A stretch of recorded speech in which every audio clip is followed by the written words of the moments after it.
ঘটনা ঘটে। আমি সেদিন ঝাড়গ্রামে ছিলাম, কিন্তু আমার কাছে যখনই কলকাতা পুলিশ কমিশনার খবরটা দেয়, আমি সঙ্গে সঙ্গে তাকে বলি যে এটা খুব নক্কারজনক ঘটনা এবং খুবই বেদনাদায়ক ঘটনা।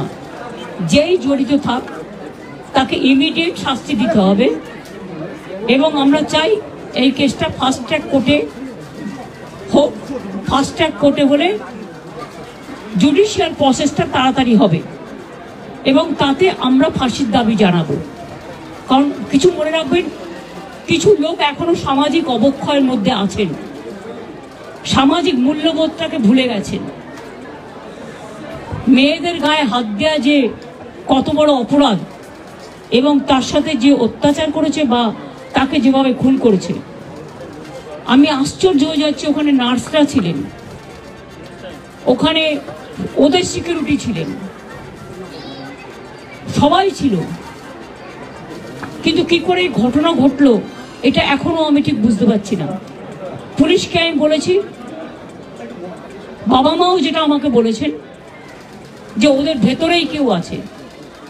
যদি ভেতরে কেউ থাকে, কারো প্রতি সন্দেহ হয়, যারা ছিল, যারা ওর বন্ধু বান্ধব, তাদেরকে সবাইকে ডেকে কথা বলবে এবং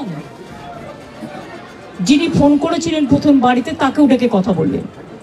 আজকে প্রিন্সিপাল নিজে রেজিগনেশন করে দিয়েছিলেন, বলছিলেন যে আমার বাড়িতেও তো বাচ্চারা আছে, যেভাবে আমাকে গালিগালাজ করা হচ্ছে।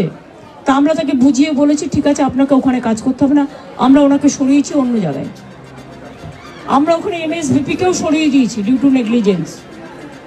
আমরা হাসপাতাল থেকে হেড অফ দ্য ডিপার্টমেন্ট, যে চেস ডিপার্টমেন্ট, তাকেও সরিয়ে দিয়েছি এবং পুলিশ পোস্টে যে ACP ছিলেন তাকেও সরিয়ে দিয়েছি। সবাইকেই সরানো হয়েছে এবং ডগ স্কোয়াড থেকে শুরু করে, ভিডিও থেকে শুরু করে, ফরেন্সিক ডিপার্টমেন্ট থেকে শুরু করে সবাইকেই ইনভলভ করা হয়েছে যাতে খুনি গ্রেপ্তার হয় এবং দোষীরা শাস্তি পায়। এবং আমি চাই পুলিশ যত তাড়াতাড়ি সম্ভব দোষীদের গ্রেপ্তার করবে। আর রবিবার পর্যন্ত যদি তারা কুল কিনারা করতে না পারেন, কারণ ভেতরেও তো অনেকে আছে, তাহলে এই কেসটা আমরা আমাদের হাতে রাখবো না, আমরা CBI-কে দিয়ে দেবো। তার কারণ হচ্ছে আমার এতে কোনো পাওয়ার লেনা দেনা কিছু নেই, আমি প্রথম দিন থেকেই বলছি।